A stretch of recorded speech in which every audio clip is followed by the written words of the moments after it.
Gentlemen, let's broaden our minds. Lawrence?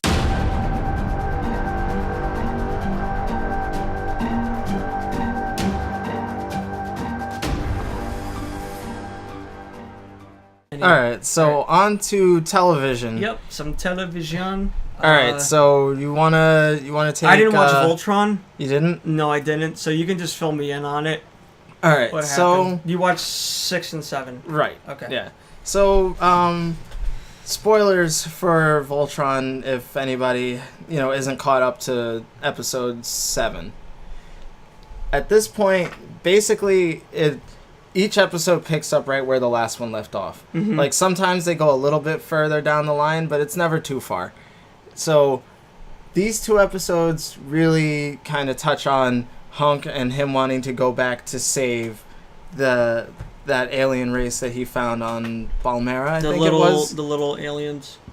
No, like the kind of rock-looking people with the horns. Yeah. So, they actually...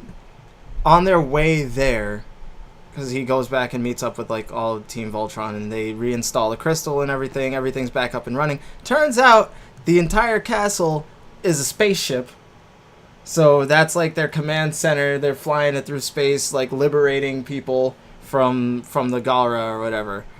And so they get to they pick up a distress beacon, and the second they land, it's kind of like this cool, laid-back, hey, we just need, some help looking aliens. But, of course, you can't trust them as far as you could throw them.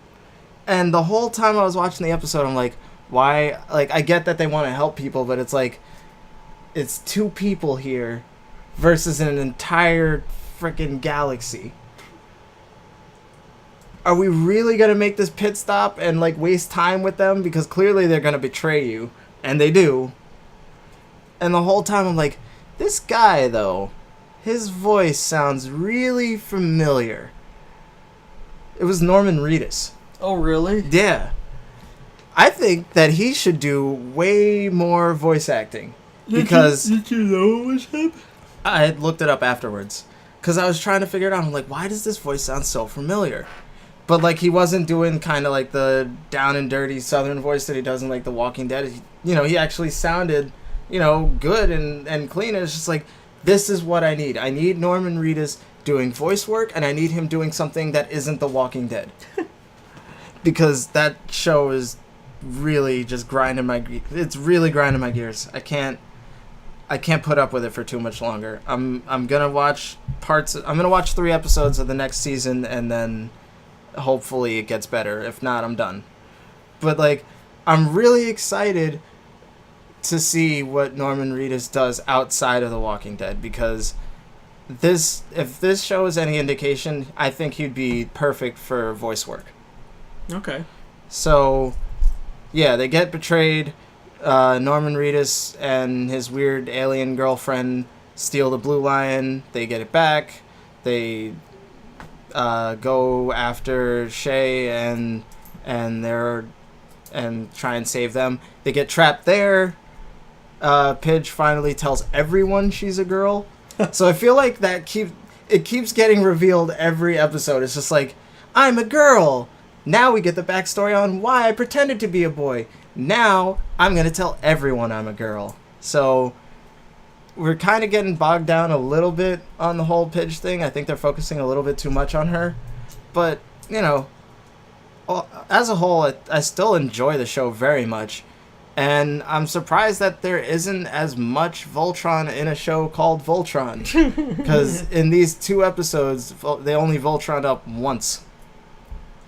And the only other thing of note is that they actually came together as a team for once. This episode, it was episode 7. They actually, worked very well. They were a well-oiled machine. So... there's 4 more episodes, because it's 11 episodes, which is really odd for a TV show. It's usually 10, 13, or 20. Oh, it's 11. Yeah, 11's such a weird number to end on, but that is weird. So we got 4 more episodes after this, I think. Okay. And I'm looking forward to it. All right, yeah, I'll definitely I'll catch up with that. All right, Alright. so next is Preacher episode 5, The South Will Rise Again. Alright, so, spoilers again for this show. Dude, they're losing me. They are? Yeah, they're really losing me. Like, even the most interesting characters have become a little bit less so. Like, my favorite characters on the show, and I say it every week, is Tulip and Cassidy. And I finally got the, I was like, I just want to fucking toss Jesse out the window and focus on them. And this episode kind of did that, and I hated it. I really did not. I really didn't like this episode was better than the last episode. Yeah. It was definitely better than episode 4, but I don't know what the hell they're doing. I don't know where they're going with it either. I'll just name the 2 things that I really liked out of it. I did like the whole R-Space story in this. Oh yeah, I would say he was probably the saving grace of this episode. Yeah, that was actually it was very heartfelt and everything, and it was sad. The other thing too, I like the ending. Oh yeah, that threw me for a loop. It did, right, where he shot the. He was. I'm really confused now because so did the voice actually work on him or no? That's what I'm wondering at the end of this. I think it did, but I think he's gonna be like he's misinterpreted it. Yeah, he'll be like a religious extremist. Yeah, or something like that. That I find actually pretty damn interesting. Otherwise, what would you give the episode?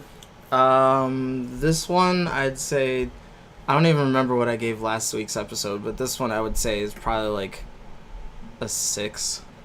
Me too. I'd give it a 6. Huh, okay, yeah. So we kind of agree on that. Yeah, I thought it was okay. Yeah, and that's based solely off of the merits of the Arseface storyline, because that, it really, not that it, struck a chord with me or anything that, oh, I know how that feels, but just, I fucking felt for the guy, you know? It was sad. I just think we need to get it going. Yeah. We need to get the fuck out of this town. Yeah, the show really needs a kick in the ass. But maybe, who knows, maybe this is all build up and then maybe season 2 they'll start that, or maybe at the end of this season. I really don't like this happy-go-lucky, I can fix anything Jesse Custer. He's like, yeah, I've got the voice, so, what's your problem? Let's sit down and talk about it, and I'll just use the voice on you, and it's gonna fix everything. I'm really hoping that, next week's episode shows that, everybody misinterprets it somehow. It's kind of the guy that pulled out his heart. No, I was gonna say Wishmaster. Oh, yes. It's he just fucks it up. Yeah, every somehow everybody misinterprets the word of God and that shit blows up in his face and then he leaves. That's what needs to happen, or else I can't continue to watch this show, because it's what is going on here? What is really happening with this show? It's just, it's so far from the comics at this point, in my opinion, that I wish it wasn't called Preacher. I don't want to sound like an asshole, or I don't want to make people think that the show is terrible. It's not. It's just I don't know. I said it last week, I think. I feel like they took the title and ran with it and not really the story. Okay. So, hopefully next week is better. Alright, so episode 10, The Winds of Winter. Season finale. Yeah. One of the best episodes of television I've ever seen. Oh, yeah, definitely. Honestly. Everything, it was such a... Everything was so nice, neatly wrapped. I mean, not wrapped up, finished, but they find everybody's on the path to, to get this shit over with, and not in a bad way. Mm-hmm. All the pieces are in place now for a fucking epic series finale. It's gonna be so goddamn. It's gonna be so. The series finale. It's gonna be huge.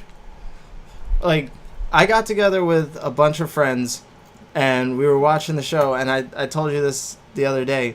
We got together, we watched it, and the whole time we were just We were just yelling at the top of our lungs. Like, every time something awesome happened, we were just like, oh, oh,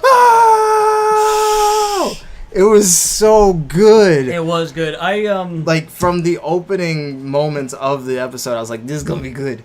It was good, man. Arya got her, revenge. Yeah.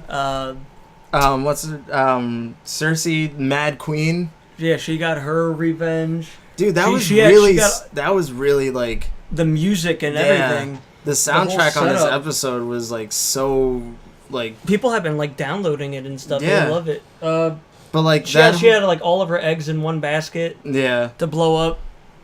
No, but like that whole scene though, like when everybody's like trapped in there. They're not even really trapped. It's just because that one guy was just such a dick, and he's like, "Yeah, no, you can't leave." And like, there's got to be a trial. I'm like, dude, you know something's going on here. Just fucking go. You really like that? You're that high and mighty that you can't even like you can't even walk out of an obvious trap. Well, he blew up. Yeah, that was awesome though. Like everything just fucking disintegrated. Feel bad for Marjorie. I kind of feel bad for Lancel in a way. Yeah, her brother. No. That's Loras. Lancel was he's the Cersei's cousin. I don't feel bad for him. He was a fucking prick. Yeah, but like he didn't deserve to go down like that. I think fucking he did. severed his spine and then he just had the fucking like it literally blew up in his face. Like Good. I almost started like a "Let's go Lancel" chant for him to like blow it out just in time, but I knew that wasn't gonna happen. He's a piece of shit. He just has that face. He's got like he's got a really innocent looking face, and I did kind of feel bad for him because it's just like, who else I felt bad for, even though he was kind of a prick too? That one Maester, the old guy. Oh, he was, I forgot the actor's name. He got fucking Children of the Corn. Yeah, I forgot the actor's name. He was in Empire Strikes Back. Oh, shit. He was the villain. He was the main villain in, The Last Crusade. What's his face? Oh, yeah, he was. Yeah. Oh, my God. Yeah.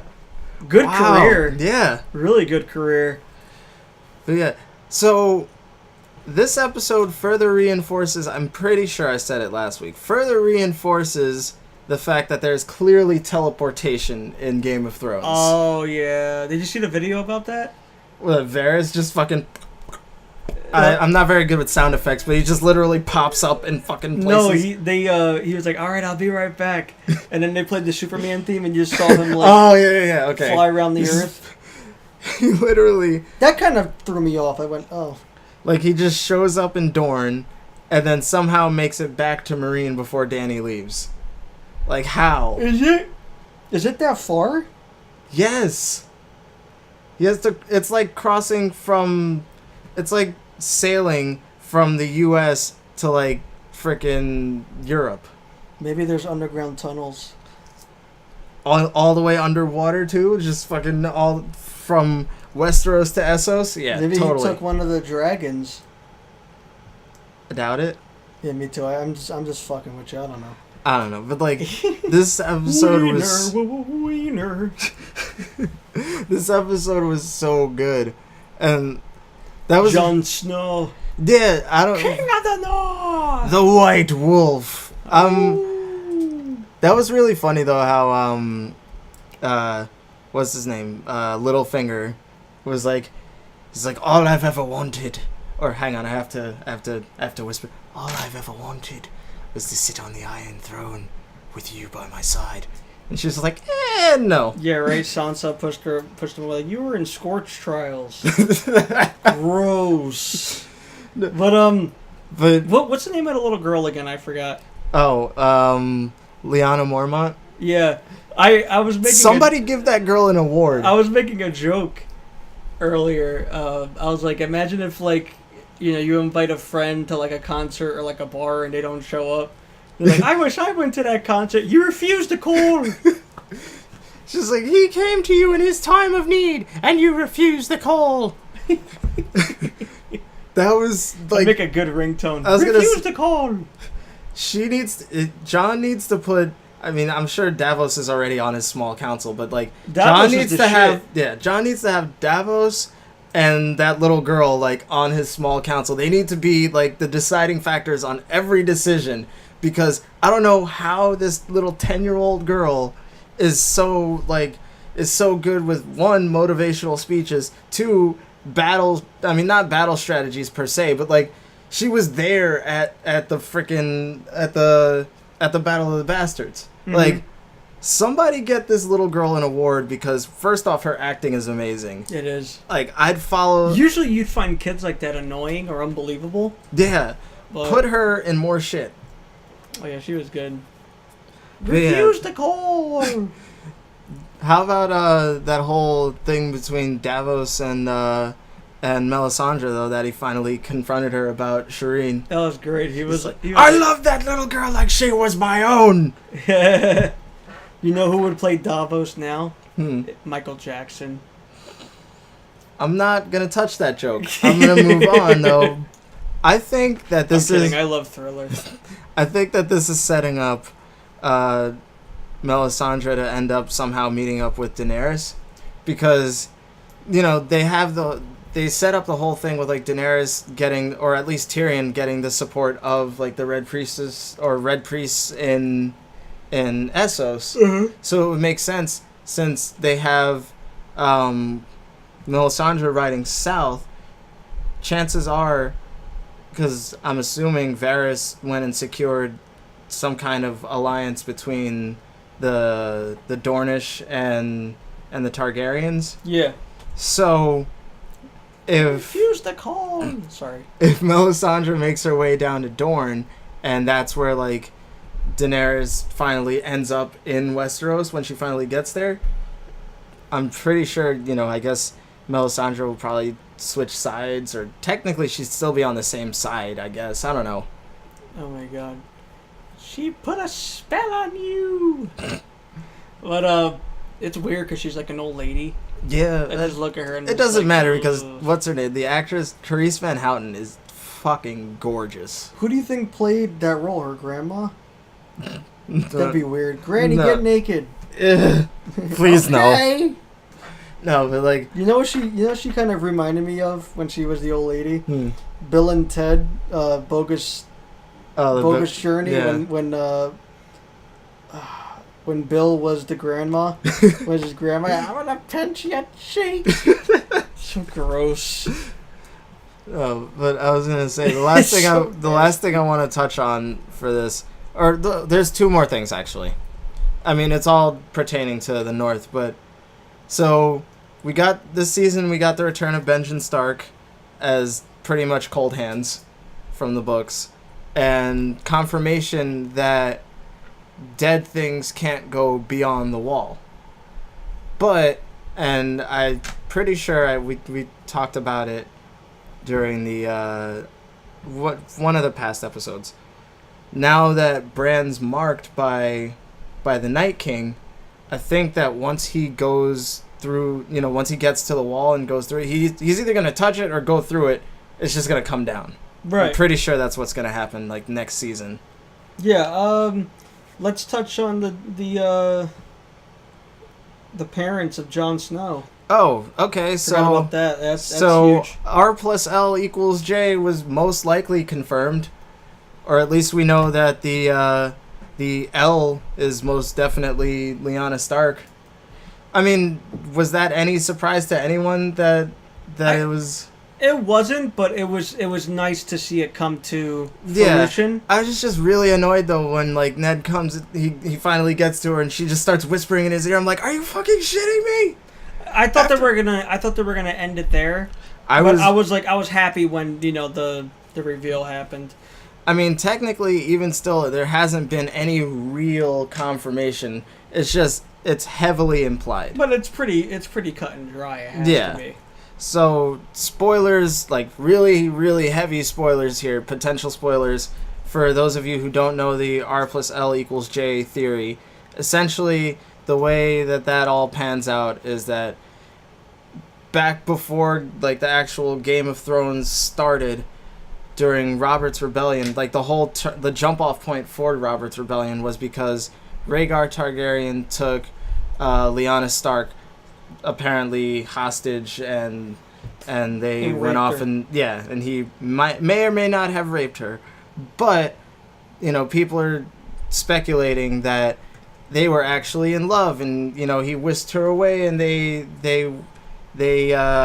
started a lover's tryst, if you will, and had an affair, and they made a baby, that baby being Jon Snow.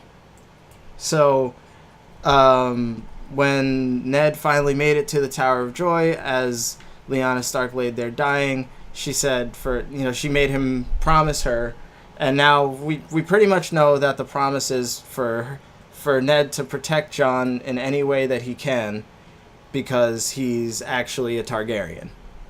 So that's why he gave him the name Jon Snow and pretended to make, touted him off as his bastard, even though Ned Stark is so honorable and would never do such a thing. But because if anybody knew, then he would be immediately killed. It's crazy though that he would even tell his wife, "Yeah, I cheated on you." What else is he gonna... No, I just thought that was so crazy. Yeah, I cheated on you. That's how much he protected. Yeah. He risked his marriage, basically. Yeah, well, essentially. I don't know. I mean, it's a common thing for them back then, but it's still he believes in the old ways, and he's so honorable that for a man like that to even imply that he may or may not have stepped out of his marriage is fucking nuts. Yeah, that's crazy. So that just goes to show how much he loves his family, and how much the lengths he would go to protect them. He would even get his head cut off. Spoilers. Can you imagine if somebody bitches about that? It's I didn't know! How did you get this far and not know that? It's I thought it was somebody else! Alright, so I would say that... I'd give it a 9.5. Yeah. It's up there with last week's episode as well, 9.5. So goddamn. This whole season was great. It started off a little slow, and it took I don't mind that, but it just kept getting better and better as the season went along. That's why I liked it. Yeah. Everything between Hodor and all that, and just the battle of the bastards, and Arya finally becoming the girl with no name, and I guess that's her title. Technically, yeah. It's just satisfying. Something's happening. Right. That's what I would say. The one word that I would use to describe this season was just satisfying. It was, yeah, it was. So I would say that this is probably the best season of Game of Thrones. Me too. I didn't want to think that originally, but like I said, it just kept getting better and better as it went along. So I think that this is my favorite season now. Oh yeah, it's so good.